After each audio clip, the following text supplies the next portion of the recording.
Hello बच्चों, आज का जो हमारा टॉपिक है वो है व्हीट स्टोन ब्रिज। देखिए ये टॉपिक बहुत ही इंपॉर्टेंट है और जनरली एग्जाम में इस टॉपिक से क्वेश्चन बनता ही बनता है। देखिए व्हीट स्टोन ब्रिज किसे बोला जाता है। देखिए यहाँ पे डेफिनेशन में क्या लिखा है, it is an arrangement of four resistance in the form of A bridge. वो ये कह रहा है कि फोर रेजिस्टेंस का एक अरेंजमेंट होता है, इसी अरेंजमेंट को क्या बोला जाता है, व्हीट स्टोन ब्रिज बोला जाता है। जैसे यहाँ पे देखिए, यहाँ पे फोर रेजिस्टेंस है, एक रेजिस्टेंस ये है, एक ये है, एक ये है, एक ये है। तो ये जो अरेंजमेंट आपको दिखाई दे रहा है ना, ये पतंग जैसा, काइट जैसा जो अरेंजमेंट आपको दिखाई दे रहा है, इसी अरेंजमेंट को, चार रेजिस्टेंस के जो ये अरेंजमेंट आपको दिख रहा है, इसी को क्या बोला जाता है, व्हीट स्टोन ब्रिज बोला जाता है। तो ये जो व्हीट स्टोन ब्रिज होता है, इसमें टोटल कितनी ब्रांचेस में, 5 ब्रांच है। देखो एक ब्रांच ये है, एक ये है, एक ये है, एक ये है और एक ब्रांच ये भी होती है। तो टोटल इसमें 5 ब्रांच होती है। और वैसे बच्चों देखो यहाँ पे, देखो इस वाली ब्रांच में यहाँ पे एक गैल्वेनोमीटर लगा रखा है। तो ये जो गैल्वेनोमीटर होता है ना, इस गैल्वेनोमीटर का भी कुछ ना कुछ रेजिस्टेंस होता है, कुछ ना कुछ रेजिस्टेंस इस गैल्वेनोमीटर का भी होता है। तो ये गैल्वेनोमीटर यहाँ पे इसलिए लगा रखा है क्योंकि ये करंट को क्या करता है, डिटेक्ट करता है। इसका काम है करंट को डिटेक्ट करना कि इस ब्रांच में करंट है या नहीं है। तो इस ब्रांच में करंट हो भी सकता है और नहीं भी हो सकता। ठीक है, अब देखिए बच्चों, हम यहां पे एक स्पेशल केस पढ़ने वाले हैं जिसे हम बोलते हैं बैलेंस्ड व्हीट स्टोन ब्रिज। देखो हमारे टॉपिक का नाम तो व्हीट स्टोन ब्रिज है, लेकिन जनरली एग्जाम में जो क्वेश्चंस बनते हैं वो बैलेंस्ड व्हीट स्टोन ब्रिज से क्वेश्चन बनते हैं। तो बैलेंस्ड व्हीट स्टोन ब्रिज जो है, इस व्हीट स्टोन ब्रिज को बैलेंस्ड व्हीट स्टोन ब्रिज तब बोला जाता है जब इस ब्रांच में कोई भी करंट ना हो। अगर इस ब्रांच में करंट नहीं फ्लो कर रहा है, मतलब ये जो गैल्वेनोमीटर है, अगर ये जो गैल्वेनोमीटर है, अगर ये करंट डिटेक्ट नहीं कर रहा है, करंट डिटेक्ट नहीं करने का मतलब यह है कि अगर इस ब्रांच में कोई भी करंट नहीं है, देन हम इस व्हीट स्टोन ब्रिज को क्या बोलते हैं, बैलेंस्ड व्हीट स्टोन ब्रिज बोलते हैं। ठीक है, अब देखिए ये जो व्हीट स्टोन ब्रिज है, यहां पे ये एक सेल के साथ कनेक्ट है, इस सेल से ये आई करंट निकल रहा है। ठीक है, तो जब करंट यहां पे पहुंचेगा तो यहां पे करंट क्या हो जाएगा, डिवाइड हो जाएगा। ठीक है, तो इस वाली ब्रांच में करंट I1 है और इस वाली ब्रांच में करंट कितना है, I2 है। ठीक है, अब देखो क्या होता है, ये I1 करंट यहां पे जब पहुंचेगा तो यहां पे भी करंट क्या होगा, डिवाइड हो जाएगा। तो लेट सपोज इस वाली ब्रांच में जो करंट जा रहा है वो जा रहा है IG। इस गैल्वेनोमीटर से जो करंट पास हो रहा है ना, वो क्या है, IG है। ठीक है, और यहां जो करंट बच जाएगा वो कितना होगा बच्चों, देखो ये I1 था, I1 में से IG इधर चला गया, तो अब इस वाली ब्रांच में जो करंट होगा वो कितना होगा, वो होगा I1 माइनस IG। ठीक है ना, समझ में आ रहा है। अब ये है आपका I1 माइनस IG। अब देखो ये I2 इधर जा रहा है, अब ये I2 जब यहां पे पहुंचेगा तो ये IG यहां पे पहुंचेगा। ठीक है, IG की डायरेक्शन ये नीचे है, तो ये यहां पे ये दोनों के दोनों मीट करेंगे, तो फाइनली इस ब्रांच में जो करंट हो जाएगा वो हो जाएगा बच्चों, वो हो जाएगा आपका I2 प्लस IG। अब कुछ बच्चे कंफ्यूज हो रहे होंगे, जैसे यहाँ पे तो हमने करंट को डिवाइड कर दिया, लेकिन यहाँ पे करंट को हमने क्या किया, मैंने यहाँ पे इस I2 को डिवाइड नहीं किया, बल्कि इस I2 को इस IG के साथ मिला करके हमने इधर भेज दिया है। तो देखो बच्चों, ये एक्चुअल में यहाँ पे करंट की डायरेक्शन इधर है ना, तो आप ऐसे समझ लीजिए कि हमने यहाँ पे का पोटेंशियल हाई मान रखा है और यहाँ पे का पोटेंशियल लो मान रखा है। तो क्योंकि करंट की डायरेक्शन इस तरफ है, करंट की डायरेक्शन इस, वैसे करंट की डायरेक्शन इस तरफ भी हो सकती थी। ठीक है, तो आप अपने अकॉर्डिंग करंट की डायरेक्शन ले लीजिए, या तो इस तरफ ले लीजिए या तो इस तरफ ले लीजिए। मैंने करंट की डायरेक्शन इस तरफ ले रखी है, तो इसका मतलब मैंने इस पॉइंट का पोटेंशियल हाई ले रखा है, इस वाले पॉइंट का पोटेंशियल लो ले रखा है। तो करंट हमेशा high potential to low potential क्या करता है, चलता है, मूव करता है। ठीक है, अब देखिए ये जो करंट है, ये जो I2 प्लस IG यहां पर पहुंचेगा, ये I1 माइनस IG यहां पे पहुंचेगा। तो जब ये मिलेंगे दोनों के दोनों को, तो क्या बन जाएंगे, देखो ये I1 माइनस IG है, फिर plus I2 plus IG, I2 plus IG, तो ये IG से IG कट जाएगा, ये I1 प्लस I2 हो गया। तो देखो I1 प्लस I2 किसके बराबर है, इस I के बराबर है। I यहाँ पे डिवाइड हुआ ना, I1 I2 में डिवाइड हो, तो I1 प्लस I2 किसके बराबर है, I के बराबर है। तो ये I1 प्लस I2 किसके बराबर है, I के बराबर है। तो फाइनली यहाँ पे जो करंट होगा, यहाँ जो करंट होगा वो I होगा। ठीक है, तो किसी भी सेल से जितना करंट निकलता है उतना ही करंट उसमें वापस लौट करके भी आता है। ठीक है, अब देखिए अगर इस प्रकार का कोई सर्किट आपको दे दिया जाता है, अगर एग्जाम में इस प्रकार का कोई व्हीट स्टोन ब्रिज आ जाता है और आपसे क्वेश्चन में पूछा जाता है कि इन ब्रांच में, ये जो ब्रांच है, एक ब्रांच, दो ब्रांच, तीन, चार, पांच, ये जो 5 ब्रांच है, इनमें कितना कितना करंट मूव कर रहा है, ये बताने को अगर आपसे पूछा जाए, तो देन आप कैसे पता करोगे। सिंपल है, आप किरचॉफ रूल लगाओगे। किरचॉफ रूल से आप ये जो 5 ब्रांच है, इन पांचों ब्रांच में कितना कितना करंट चल रहा है उसे आप आसानी से पता कर सकते हो किरचॉफ रूल से। लेकिन बच्चों जनरली व्हीट स्टोन ब्रिज के जो क्वेश्चंस होते हैं ना, एग्जाम में जो क्वेश्चंस बनते हैं वो बैलेंस्ड व्हीटस्टोन ब्रिज से बनते हैं। किससे बनते हैं? बैलेंस्ड व्हीटस्टोन ब्रिज से बनते हैं। अब ये बैलेंस्ड व्हीटस्टोन ब्रिज किसे बोलते हैं, देखो समझो इसे। देखो यहां पे ये स्पेशल केस है, ये व्हीटस्टोन ब्रिज का एक स्पेशल केस है जिसे हम बैलेंस्ड व्हीटस्टोन ब्रिज बोलते हैं। तो इसे बैलेंस्ड व्हीटस्टोन ब्रिज तब बोला जाता है अगर इस ब्रांच में करंट ना हो। ये जो इस ब्रांच में जो हमने ये आईजी करंट जो लिखा हुआ है ना यहाँ पे, अगर आईजी जो है बच्चों जीरो है, अगर आईजी जो है जीरो है, अगर इस ब्रांच में कोई भी करंट नहीं है, तो देन हम इसे बैलेंस्ड व्हीटस्टोन ब्रिज बोलते हैं। ठीक है, देखो क्या लिखा है यहाँ पे, if galvanometer shows no deflection, तो अगर इस ब्रांच में कोई करंट ही ना हुआ तो ये गैल्वेनोमीटर जो है नो डिफ्लेक्शन शो करेगा, उसमें कोई डिफ्लेक्शन ही नहीं होगा। गैल्वेनोमीटर में डिफ्लेक्शन कब होता है? जब करंट इस ब्रांच में होती है, पर इस ब्रांच में कोई करंट ही अगर नहीं होगी तो then galvanometer shows no deflection. ठीक है, then the Wheatstone bridge is said to be balanced Wheatstone bridge, तब उसे क्या बोला जाएगा? बैलेंस्ड व्हीटस्टोन ब्रिज बोला जाएगा। तो देन बच्चों आपको नॉलेज में ये रखना है कि अगर ये व्हीटस्टोन ब्रिज आपका बैलेंस्ड व्हीटस्टोन ब्रिज है तो इस ब्रांच में जो करंट था आईजी, जिसे हम बोल रहे थे आईजी, आपको कितना लेना है? जीरो लेना है। समझ में आ रहा है? तो चलिए अब इसे स्टार्ट करते हैं बच्चों। देखो हाँ, फिर देखो बच्चों, अगर ये बैलेंस्ड व्हीटस्टोन ब्रिज हुआ, अगर ये बैलेंस्ड व्हीटस्टोन ब्रिज हुआ तो उसके लिए ये फॉर्मूला हमारे पास होता है, एक रिलेशन ये हमारे पास होता है, इसी को हम अभी प्रूफ भी करेंगे कि R1 upon R2 is equal to होता है R3 अपॉन R4। ये जो R1 है, R1 अपॉन R2 अगर आप करोगे तो वो किसके इक्वल होगा? R3 अपॉन R4 के इक्वल होता है। कोई भी ये जो 4 रेजिस्टेंस का जो अरेंजमेंट है, अगर R1 upon R2 is equal to R3 upon R4 अगर हो जाता है, देन इस ब्रांच में जो करंट होता है वो जीरो करंट होता है, इस ब्रांच में कोई भी करंट नहीं होता। और इसी कंडीशन को क्या बोला जाता है? बैलेंस्ड व्हीटस्टोन ब्रिज बोला जाता है। और हमें यही प्रूफ करना है, हमें यह प्रूफ करना है कि अगर इस ब्रांच में कोई भी करंट नहीं है तो then R1 upon R2 is equal to R3 upon R4 होता है। ये हमें प्रूफ करना है। ठीक है, अब देखिए जैसे यहां जो करंट था ये I था, तो यहां से ये I1 जा रहा था और ये I2 जा रहा था। ठीक है, इस ब्रांच में मैंने करंट कितनी ले रखी थी? IG ले रखी, तो IG अब जीरो के बराबर है। ठीक है, IG कितना है? जीरो के बराबर है।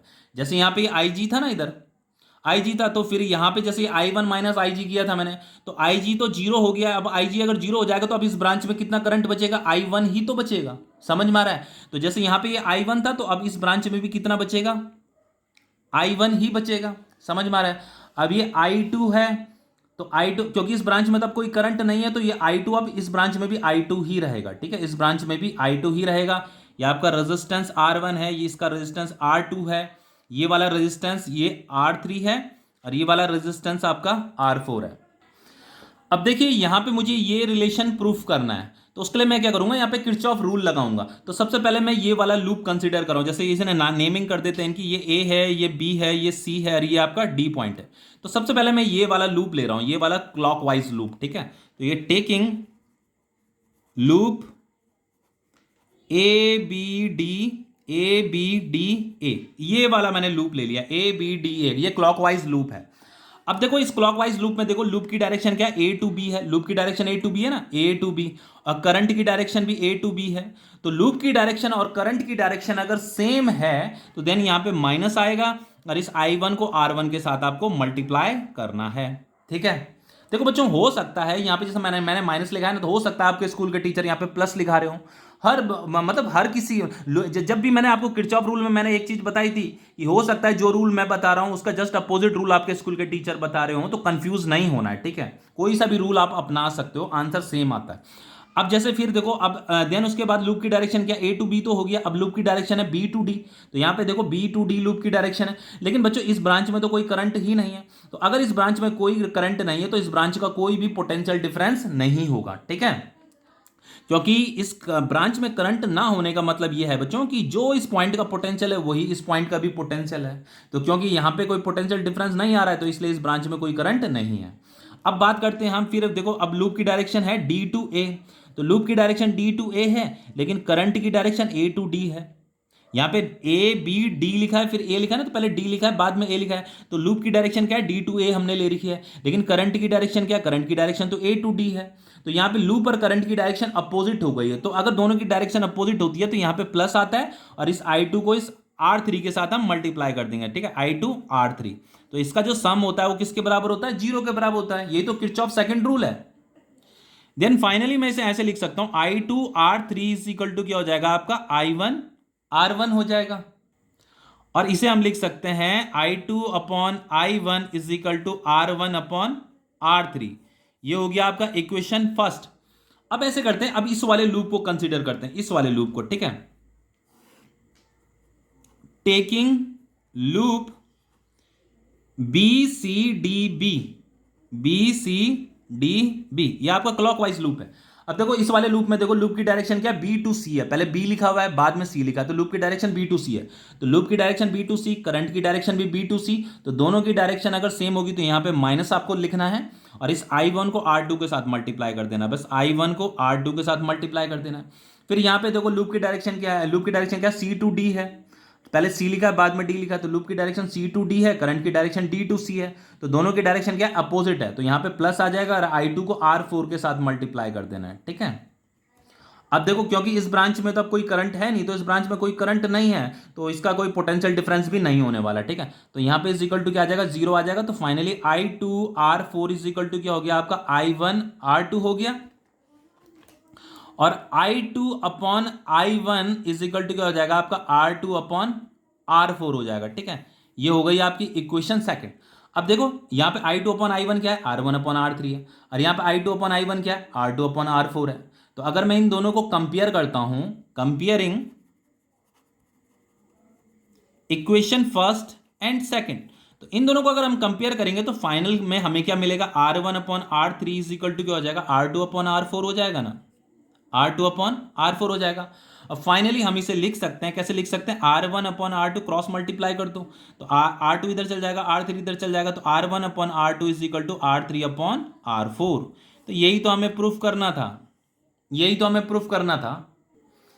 तो ये जो R1/R2 है, R3/R4 है ना, इसे R1/R3 R2/R4 भी लिख सकते हैं, ठीक है। कंफ्यूज मत होना, जैसे यहाँ पे R1/R2 है तो इसे आप ऐसे भी लिख सकते हो, R3 को इधर लिख दीजिए, R2 को वहां लिख दीजिए, तो R1/R3 R2/R4 ऐसे भी आप लिख सकते हो। तो देखो बच्चों, बैलेंस्ड व्हीटस्टोन ब्रिज अगर है, अगर आपका ऐसे समझिए कि अगर आपका R1/R2 इन दोनों का रेशो और इन दोनों का रेशो अगर सेम आ रहा है, इक्वल आ रहा है, तो आप इसे बैलेंस्ड व्हीटस्टोन ब्रिज बोलेंगे, ठीक है। देन बच्चों इस वाली ब्रांच में जो करंट होगा वो जीरो करंट होगा, इस ब्रांच में कोई भी करंट नहीं होगा। और अगर इस ब्रांच में कोई करंट नहीं है तो आपको इस ब्रांच को कंसीडर करने की जरूरत नहीं है। अब देखिए क्वेश्चन कर लेते हैं, ठीक है। ये क्वेश्चन आपका सीबीएसई 2015 और 2009 में पूछा जा चुका है। ये क्वेश्चन देखिए, इस सर्किट को देखिए, ये आपको एक कॉम्प्लिकेटेड सर्किट लग रहा होगा, ठीक है। लेकिन देखो यहाँ पे कितनी ब्रांच है, एक ब्रांच ये है, 2 3 4 और टोटल 5 ब्रांच है। तो अगर 5 ब्रांच का कोई भी सर्किट अगर आपको दिख जाता है, या 5 रेजिस्टेंस का कोई भी सर्किट अगर आपको दिख जाता है, तो बच्चों बहुत चांसेस होते हैं कि वो व्हीटस्टोन ब्रिज ही हो, ठीक है। अब देखो इसे व्हीटस्टोन ब्रिज मैं क्यों बोल रहा हूं, देखो अभी बताता हूं।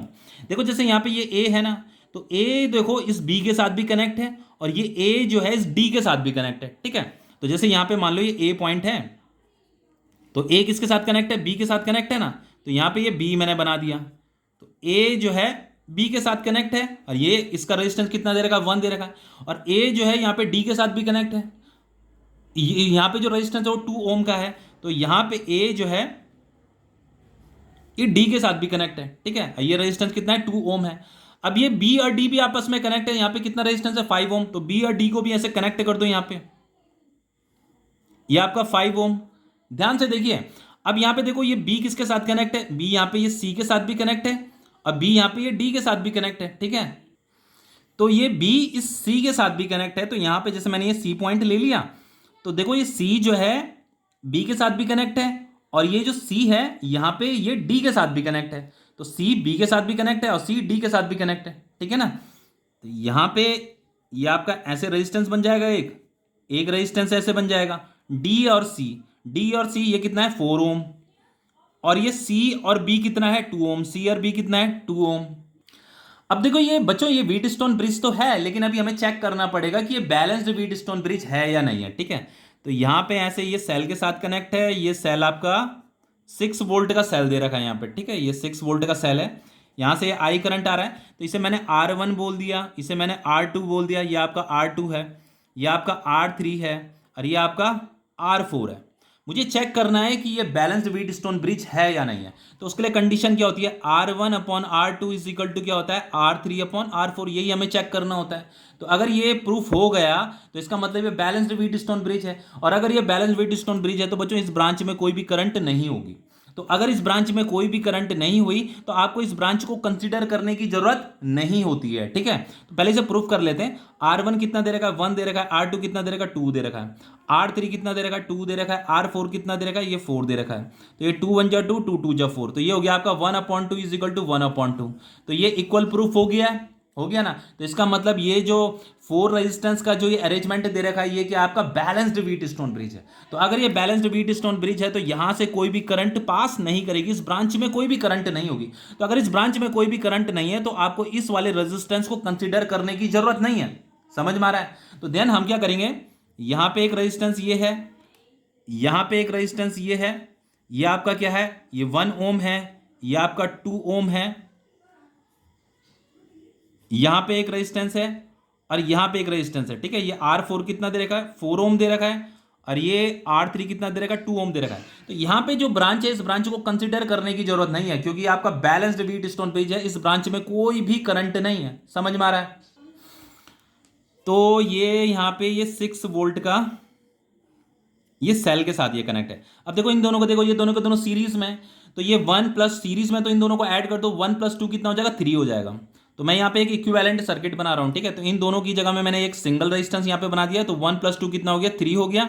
और यहाँ पे एक और रेजिस्टेंस ये बनेगा इन दोनों का इक्विवेलेंट, इन दोनों को ऐड कर देंगे हम, 2 + 4 कितना हो जाएगा, 6 हो जाएगा। और यहाँ पे ये आपका ये सेल है, ठीक है, इस तरीके से।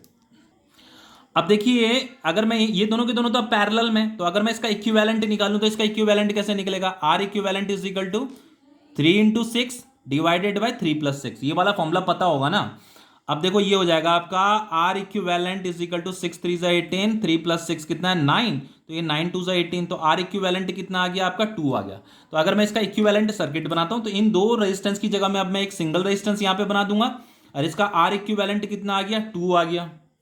और यहाँ पे ये आपका सेल है, ये सेल कितने वोल्ट का है, 6 वोल्ट का है।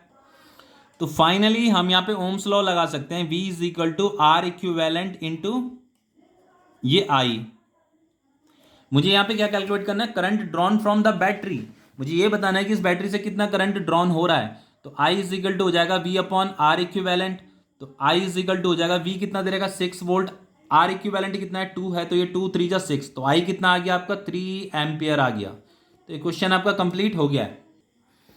अब देखिए नेक्स्ट क्वेश्चन, यहां पे ये क्या कह रहा है, देखो यहां पे निकालना है, हम कैलकुलेट करना है हमें, calculate the resistance between A and C। ये A पॉइंट है और ये C पॉइंट है। हमें इस A एंड C पॉइंट के बीच का ये इक्विवेलेंट रेजिस्टेंस निकालना है। अब देखो कैसे निकालेंगे। देखो सबसे पहले देखो यहां पे 1 2 3 4 5 और ये 6 रेजिस्टेंस यहां पे दे रखे हैं, ठीक है। ये भी आपका 16 ओम का रेजिस्टेंस है। लेकिन सबसे पहले देखो यहां पे आप 5 देखो 5 रेजिस्टेंस देखो, आपका एक ब्रांच ये है, एक ये है, एक ये है, एक ये है, एक ये है, टोटल 5 ब्रांच है ना। तो मैंने आपको क्या बताया था, अभी मैंने जब व्हीट स्टोन ब्रिज का आपको टॉपिक पढ़ाया था तो मैंने एक चीज बताई थी आपको कि जो व्हीट स्टोन ब्रिज होता है बच्चों, उसमें कितनी ब्रांच होती है, 1 2 3 4 5 ब्रांच होती है, ठीक है ना। अब देखो यहां पे देखो आप, देखो इस वाले को देखो, बस अभी इसे मत देखो, इसे मत देखो आप, बस इतने को देखो, इसमें कितनी ब्रांच है, देखो 1 2 3 4 5 ब्रांच है। तो ये आपका ना व्हीट स्टोन ब्रिज हो सकता है, ये आपका व्हीट स्टोन ब्रिज ही है। देखो यहां से एक करंट गया और यहां से कुछ करंट इधर डिवाइड हो गया, कुछ इधर डिवाइड हो गया। फिर बच्चों वो इस वाली ब्रांच यहां ब्रांच में आएगा कि नहीं आएगा, उसके लिए हमें क्या प्रूफ करना पड़ेगा, ये प्रूफ करना पड़ेगा R1/R2 is equal to R3/R4, ये हमें प्रूफ करना पड़ेगा। तो इसे मैंने R1 मान लिया, इसे मैंने R2 मान लिया, इस वाले को इसे मैंने R3 बोल दिया, इसे मैंने R4 बोल दिया। तो अगर R1/R2 is equal to R3/R4 है तो ध्यान बच्चों इस ब्रांच में कोई भी करंट नहीं होगा। सबसे पहली बात यहां पे बच्चों, ये जो इतना जो पोर्शन है ना, इतना पोर्शन जो ये आपको दिख रहा है ना, यही आपका व्हीट स्टोन ब्रिज है। लेकिन अभी हमें ये चेक करना पड़ेगा कि ये बैलेंस्ड व्हीट स्टोन ब्रिज है या नहीं है। तो उसके लिए हमें इस यहां पे वैल्यू पुट करनी पड़ेगी, इसे चेक करना पड़ेगा ये रेशो इक्वल आ रहा है कि नहीं आ रहा है। तो देखो R1 कितना है, 4 है, R2 कितना है, ये भी 4 है, R3 कितना है, 4 है, और R4 कितना है, ये भी 4 है, तो रेशियो क्या आ रहा है, इक्वल आ रहा है। इसका मतलब ये क्या है आपका बैलेंस्ड व्हीट स्टोन ब्रिज है। इसका मतलब इस वाली ब्रांच में कोई भी करंट नहीं है। तो इस ब्रांच में अगर कोई भी करंट नहीं है तो इसे आपको कंसिडर करने की जरूरत नहीं है। तो यहां जो करंट होगी बच्चों वही करंट इस वाली ब्रांच में भी होगी, यहां जो करंट होगी वही करंट इस वाली ब्रांच में भी होगी। तो ये दोनों के दोनों क्या है, सीरीज में है। तो यहां पे मैं रीड्रॉ कर देता हूं इसे, ये इस तरीके से सीरीज में है ये दोनों के दोनों, ठीक है। तो ये आपका R1 है, 4 है, ये आपका ये भी 4 है, ठीक है। ये दोनों के दोनों भी सीरीज में है। इसे तो कंसिडर करने की जरूरत नहीं है क्योंकि यहाँ पे करंट है ही नहीं, क्योंकि आपका बैलेंस्ड व्हीट स्टोन ब्रिज है, ठीक है। अब यहाँ पे आपका ये दोनों के दोनों, ठीक है, ये भी आपका क्या है, सीरीज में है। तो ये भी आपका 4 है, ये भी आपका 4 है। और फाइनली यहाँ पे ये 16 ओम का रेजिस्टेंस भी लगा रखा है आपका, ये आपका 16 ओम का रेजिस्टेंस भी है। तो यहाँ पे ये आपका ए हो गया, यहाँ पे आपका क्या हो गया, ये बी हो गया।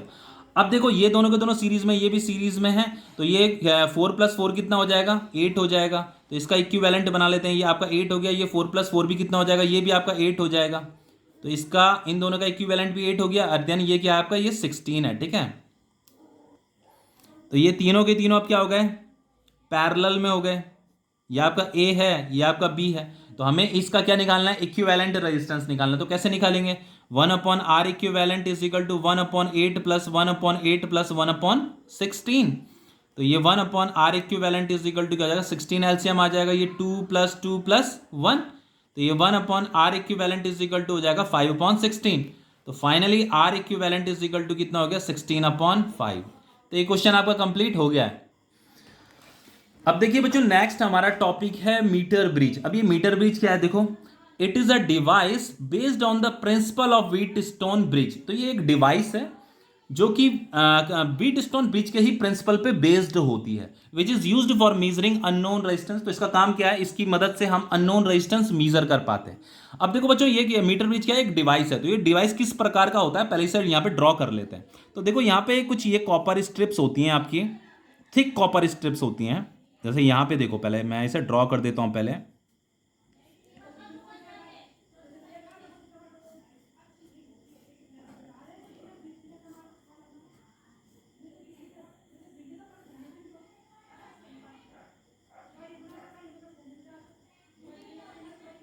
ये कॉपर की स्ट्रिप्स होती हैं, ठीक है, आपकी ये थिक कॉपर स्ट्रिप्स हैं।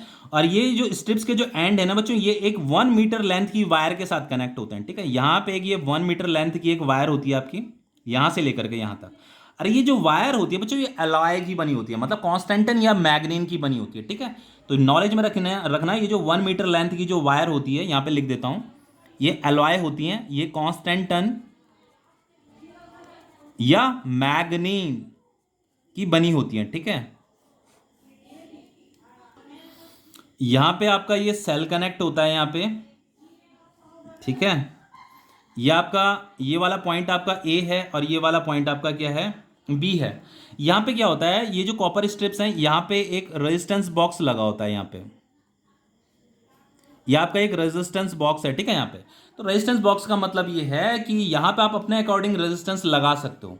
तो ये आपका नॉन रेजिस्टेंस होता है, क्या होता है, नॉन रेजिस्टेंस होता है। तो इसे हम आर से डिनोट कर रहे हैं। और यहाँ पे आपका अननोन रेजिस्टेंस होता है, यहाँ पे इसी अननोन रेजिस्टेंस को हमें फाइंड करना होता है, इसे हमने बोल दिया एस। अब देखिए बच्चों, ये जो वायर होती है ना, ये 1 मीटर लेंथ की वायर होती है, इसीलिए इसे मीटर ब्रिज भी बोला जाता है। और यहाँ पे इस वायर के साथ जो है, यहाँ पे एक स्केल लगा होता है, क्या लगा होता है, स्केल। यहां पे ये आपका स्केल लगा होता है इस तरीके से, ये 1 मीटर लेंथ का ही स्केल होता है आपका।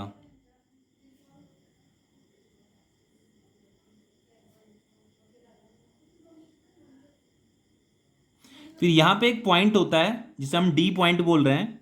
यहां से बच्चों एक वायर निकलती है, इस तरीके से एक वायर होती है, इस वायर के साथ एक गैल्वेनोमीटर कनेक्ट होता है, एक गैल्वेनोमीटर कनेक्ट होता है। देन यहां से ये जो वायर होती है एक जॉकी के साथ कनेक्ट होती है, ऐसे जॉकी होता है। ये जो एरो दिख रहा है आपको, इसे जॉकी बोला जाता है। जॉकी का मतलब होता है एक शार्प एज का एक मेटल होता है, ठीक है, एक शार्प एज या नाइफ एज मेटल होता है ये, जिसे हम जॉकी बोलते हैं।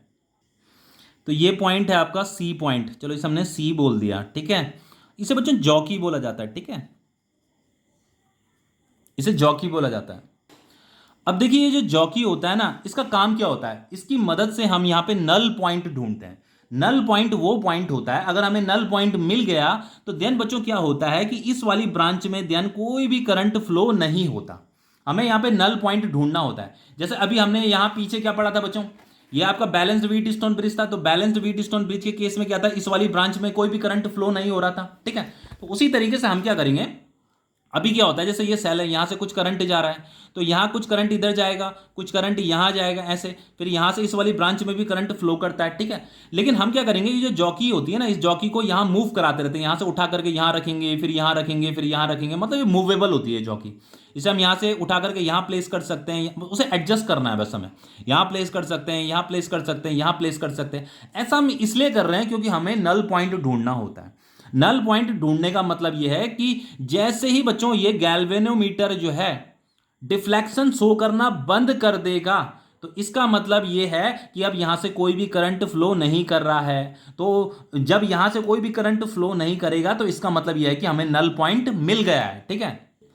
अब चलो हम मान लेते हैं कि यहां पे जो ये जॉकी जो इस सी पॉइंट पे रखा हुआ है ना, यहां पे हमारा नल पॉइंट है।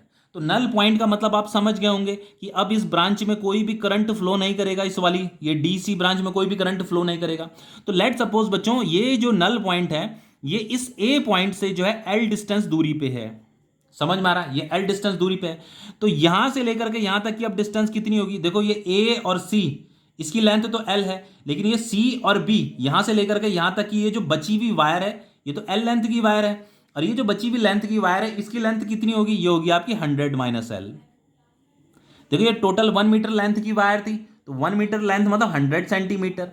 तो यहां पे ये जो नल पॉइंट हमें मिला इस एंड ए से जो है इतनी डिस्टेंस में मिला, तो ये वाली जो डिस्टेंस है ये एल है। तो ये जो बची हुई डिस्टेंस होगी वायर की जो बची हुई लेंथ होगी वो कितनी होगी, 100 माइनस एल होगी, ठीक है। अब ये जो वायर है ना, ये जो वायर है, इस वायर का भी तो कुछ ना कुछ रेजिस्टेंस होगा। अब एक और चीज बता देता हूं बच्चों, ये जो वायर है यहाँ पे इसका एरिया ऑफ क्रॉस सेक्शन भी यूनिफॉर्म है, ठीक है। तो uniform area of cross section का मतलब ये होता है कि उसका जो रेजिस्टेंस पर यूनिट लेंथ होगा वो भी कांस्टेंट होगा। मतलब आप कोई सा भी यूनिट लेंथ का वायर ले लो, जैसे ये यूनिट लेंथ का वायर आपने कंसीडर किया, इतना यूनिट लेंथ का वायर आपने कंसीडर किया, इतना यूनिट लेंथ का आपने वायर कंसीडर किया, तो इनका रेजिस्टेंस क्या होगा, सेम होगा, ठीक है। तो इनका जो रेजिस्टेंस पर यूनिट लेंथ है वो क्या है, कांस्टेंट है, क्योंकि इनका एरिया ऑफ क्रॉस सेक्शन क्या है, यूनिफॉर्म है इस वायर का, ये हमें गिवन है। तो चलो हमने यहां पे एक मान लिया कि let the resistance per unit length of this wire be R, ठीक है। Then resistance of A C branch, ये जो आपको ए और ये सी ब्रांच दिख रहा है ना, ये वाली वायर इतनी लेंथ की वायर है, ये एल लेंथ वाली वायर। तो ये जो एल लेंथ की जो वायर है इसका रेजिस्टेंस कितना होगा, तो आपको क्या करना है, इस आर को जो है एल से मल्टीप्लाई कर देना, एल इंटू आर कर देना। हमें क्या करना है, ये जो एल लेंथ की जो वायर है इसका हमें रेजिस्टेंस निकालना है। तो उसके लिए हमें सबसे पहली बात रेजिस्टेंस पर यूनिट लेंथ भी तो पता होना चाहिए। तो इस वायर का जो रेजिस्टेंस पर यूनिट लेंथ है वो कितना है, आर है। तो अगर ये आपको पता है तो आर को आप लेंथ के साथ मल्टीप्लाई कर दो, तो जो एल लेंथ की जो वायर है बच्चों उसका रेजिस्टेंस निकल जाता है, ठीक है। तो ये जो एसी लेंथ का जो वायर था इसका रेजिस्टेंस तो हमें मिल गया। अब ये जो बीसी लेंथ का जो वायर है जिसे हम 100 माइनस एल बोल रहे हैं, इसका भी तो रेजिस्टेंस निकालना है। तो रेजिस्टेंस ऑफ बीसी ब्रांच, इसका रेजिस्टेंस कितना होगा, 100 माइनस एल, इसकी लेंथ कितनी है 100 माइनस एल इंटू आर, ठीक है, समझ में आ रहा है। अब देखिए बच्चों ये क्या है, ये जो मीटर ब्रिज है यहां पे क्या लिखा है, it is a device based on the principle of Wheatstone bridge. ये व्हीटस्टोन ब्रिज के प्रिंसिपल पे ही बेस्ड होता है, और ये जो मीटर ब्रिज है ये आपका बैलेंस्ड व्हीटस्टोन ब्रिज ही है, ठीक है। अगर आपको यहां पे नल पॉइंट अगर मिल जाता है तो नल पॉइंट मिल जाने का मतलब यह है कि अब इस ब्रांच में कोई भी करंट फ्लो नहीं हो रहा है। अगर इस ब्रांच में कोई भी करंट फ्लो नहीं हो रहा है बच्चों, तो देखो यहां पे देखो एक रेजिस्टेंस ये है, एक रेजिस्टेंस ये है, इस वाली ब्रांच का भी हमने रेजिस्टेंस निकाल दिया, इस वाली ब्रांच का भी हमने रेजिस्टेंस निकाल दिया। तो हम इसे ड्रॉ कर सकते हैं। देखो यहां पे मैं दोबारा से इसे ड्रॉ कर रहा हूं, जैसे ये आपका ए पॉइंट था ना, ये ए पॉइंट था, तो ए और ये डी, तो ए और डी के बीच में ये रेजिस्टेंस क्या है, आर है। तो यहां पे जैसे ये ए है, ए पॉइंट है, तो ए और डी ये हो गया आपका, ठीक है। तो ए और डी के बीच में रेजिस्टेंस क्या है, आर है, ठीक है। तो ये बच्चों ये आपका नोन रेजिस्टेंस होता है, ये आपका अननोन रेजिस्टेंस होता है, ये वाला एस वाला अननोन रेजिस्टेंस, ठीक है। अब देखिए यहां पे ए और सी के बीच में कितना रेजिस्टेंस है, ये जो ए सी ब्रांच है, ये जो ए सी ब्रांच है इसका रेजिस्टेंस कितना है, एल इंटू आर। तो यहां पे ये हो गया आपका सी, तो ये जो ए सी ब्रांच है ये वाली, इसका जो रेजिस्टेंस है वो है एल इंटू आर। समझ में आ रहा है। अब देखो यहां पे क्या है, जैसे ये आपका ये डी है, ये वाला ना, ये देखो आपका डी और ये बी, डी और बी, तो डी बी ब्रांच में कितना रेजिस्टेंस है बच्चों, एस रेजिस्टेंस है। तो यहां पे आपका ये डी है और ये आपका बी है, तो यहां पे जो रेजिस्टेंस है वो एस रेजिस्टेंस है, जिसे हम अननोन रेजिस्टेंस बोलते हैं। और ये बी सी ब्रांच का जो रेजिस्टेंस है वो कितना है, देखो बी सी ब्रांच का रेजिस्टेंस है 100 माइनस एल इंटू आर। तो यहां पे ये बी और ये, तो इसका जो रेजिस्टेंस है वो है 100 माइनस एल और ये आर। अब देखो बच्चों, क्योंकि यहाँ ये जो डी और सी ब्रांच है यहाँ पे तो कोई करंट फ्लो नहीं हो रहा है, क्योंकि हमने यहाँ पे नल पॉइंट ढूंढ दिया है। तो ये जो डी और सी ब्रांच है यहाँ पे कोई भी करंट फ्लो नहीं हो रहा है, ठीक है। इस वाली ब्रांच में हमने ये गैल्वेनोमीटर लगा रखा था, तो यहाँ पे तो कोई भी करंट फ्लो नहीं हो रहा है। तो देन ये क्या है, आपका बैलेंस्ड व्हीटस्टोन ब्रिज है। ये क्या है, आपका बैलेंस्ड व्हीटस्टोन ब्रिज है। देन हम यहाँ पे क्या लिख सकते हैं, R upon S is equal to ये अपॉन ये L R divided by 100 minus L R. तो आर से ये आर कट जाएगा, तो फाइनली ये क्या हो जाएगा, R upon S is equal to L upon 100 minus L. बस ये भी एक रिलेशन है, बहुत ही सिंपल। अब देखिए क्वेश्चन कर लेते हैं। ये क्वेश्चन आपका बोर्ड में पूछा गया है, ये क्वेश्चन बहुत इंपॉर्टेंट क्वेश्चन है। देखो यहां पे क्या कर रहा है, in a metre bridge the null point is found at a distance 60 centimetre from end A. ये आपका एंड ए है, तो एंड ए से 16 सेंटीमीटर की डिस्टेंस पे मान लो ये आपका ये नल पॉइंट हमें मिल गया है। तो ये L इजिकल टू कितना है, 60 सेंटीमीटर। तो फ्रॉम यहां पे लिखा हुआ है ना, null point is found at a distance 60 centimetre from end A. इस एंड ए से 60 सेंटीमीटर की डिस्टेंस पे हमारा ये नल पॉइंट है, ठीक है। फिर अगर ये 60 सेंटीमीटर है तो ये कितना होगा बच्चों, ये आपका 100 माइनस एल होगा। तो 100 माइनस एल कितना होगा, 100 माइनस 60, तो 100 माइनस 60 कितना हो जाएगा, 40 सेंटीमीटर हो जाएगा, ठीक है। तो सबसे पहले बच्चों देखो ये फर्स्ट केस है, इसके लिए क्योंकि ये बैलेंस्ड व्हीटस्टोन ब्रिज है आपका, क्योंकि हमें यहां पे ये नल पॉइंट दे रखा है, ठीक है। तो हम क्या लिखेंगे, R upon S is equal to L upon 100 minus L, या हम इसे डायरेक्ट ऐसे भी लिख सकते हैं, R upon S is equal to L कितना है 60 अपॉन 100 माइनस एल कितना है 40 है। तो ये कट जाएगा, ये 2 3 जा 6, ये 2 2 जा 4। तो फाइनली यहां पे क्या हो गया, R upon S is equal to हो गया 3 अपॉन 2। तो ये हो गई हमारी इक्वेशन फर्स्ट। अब देखिए यहां पे सेकंड केस भी हमें दे रखा है। सेकंड केस क्या कह रहा है, देखो ध्यान से देखो, आगे लिखा है यहां पे कि if now a resistance of 5 ohm is connected in series. वो ये कह रहा है is connected in series with S. ये जो एस है ना, इस एस के साथ अगर हम यहीं पे एक 5 ओम का रेजिस्टेंस अगर सीरीज में कनेक्ट कर दें, 5 ओम का रेजिस्टेंस अगर हम यहां पे सीरीज में कनेक्ट कर दें, देन कह रहा है the null point occur at 50 centimetre. Then वो कह रहा है कि देन तब क्या होगा बच्चों, जो नल पॉइंट होगा अब वो 50 सेंटीमीटर के डिस्टेंस में होगा। पहले यहां पे नल पॉइंट क्या था, 60 सेंटीमीटर के डिस्टेंस पे था, लेकिन अगर मैं यहां पे सीरीज में इस एस के साथ यहां पे सीरीज में अगर 5 ओम का रेजिस्टेंस कनेक्ट कर देता हूं, तो अब नल पॉइंट क्या हो जाएगा, 50 सेंटीमीटर पे हो जाएगा। Null point occur at 50 centimetre, determine the value of R and S. हमें आर एंड एस की वैल्यू निकालनी है। तो सेकंड केस के लिए बच्चों क्या हो जाएगा, यहां पे आर अपॉन ये, तो ये और ये दोनों के दोनों तो सीरीज में है, तो ये क्या हो जाएगा एस प्लस 5। समझ में आ रहा है ना, ये दोनों के दोनों सीरीज में है, तो इन दोनों का इक्विवेलेंट निकालने के लिए मैं इन दोनों को ऐड कर दूंगा, इसीलिए तो ऐड किया यहां पे S plus 5 is equal to क्या हो जाएगा, इन दोनों का रेशो। तो इस बार जो नल पॉइंट दे रखा है 50 सेंटीमीटर दे रखा है, तो यहां पे यहां से लेकर के यहां तक की डिस्टेंस अब मैं 50 लूंगा, 50, और यहां से लेकर के यहां तक की लेंथ क्या हो जाएगी, वो हो जाएगी आपकी 100 माइनस 50। तो 100 माइनस 50 क्या हो जाएगा, 50 हो जाएगा। तो ये इससे ये कट जाएगा आपका, समझ में आ रहा है। तो ये finally R upon S plus 5 क्या हो जाएगा, 1 हो जाएगा। तो आर इज इक्वल टू क्या हो जाएगा आपका, एस प्लस 5 हो जाएगा। तो ये हो गई हमारी इक्वेशन सेकंड। और ये जो R is equal to S plus 5 है ना, put these R is equal to S plus 5 in equation first. इस इक्वेशन फर्स्ट में हम इसे पुट कर देंगे। तो इक्वेशन फर्स्ट हमारी R upon S is equal to 3 upon 2। तो r की जगह में आ जाएगा आपका s+5, तो r की जगह में आ गया आपका s+5 divided by s is equal to 3/2।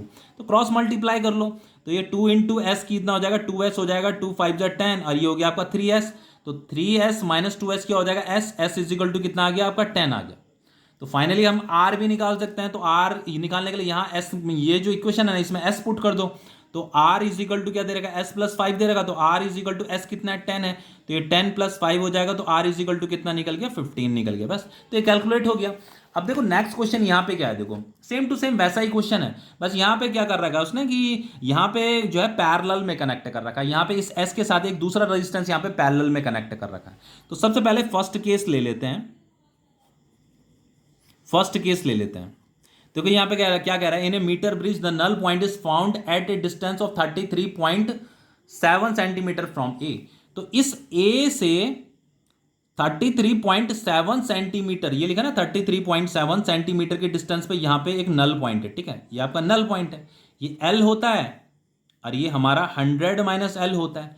तो ये एल कितना दे रखा है, 33.7 दे रखा है, तो फाइनली हम 100 माइनस एल भी निकाल सकते हैं, ठीक है। तो देखो इसे कैसे करेंगे, यहाँ पे फर्स्ट केस में हम करेंगे यहाँ पे r upon S is equal to हो जाएगा आपका l अपॉन 100 माइनस एल। तो l कितना दे रहेगा, 33.7 दे रहेगा, ये हो जाएगा आपका 100 minus 33.7 l upon 100 minus L. तो फाइनली हम इसे लिख सकते हैं r upon S is equal to 33.7 divided by 66.3। तो ये हमारी हो गई इक्वेशन फर्स्ट, ठीक है, हमारी इक्वेशन फर्स्ट है। अब सेकंड केस ले लेते हैं यहाँ पे। देखो सेकंड केस में क्या कह रहा है यहाँ पे, if now a resistance of 12 ohm is connected in parallel with s। तो ये जो s है ना, इस s के साथ यहाँ पे एक पैरेलल में हमने एक दूसरा रेजिस्टेंस यहाँ पे कनेक्ट कर दिया है, बस पैरेलल में। तो वो जो पैरेलल में जो कनेक्ट करेगा इसका रेजिस्टेंस कितना है, 12 ओम है।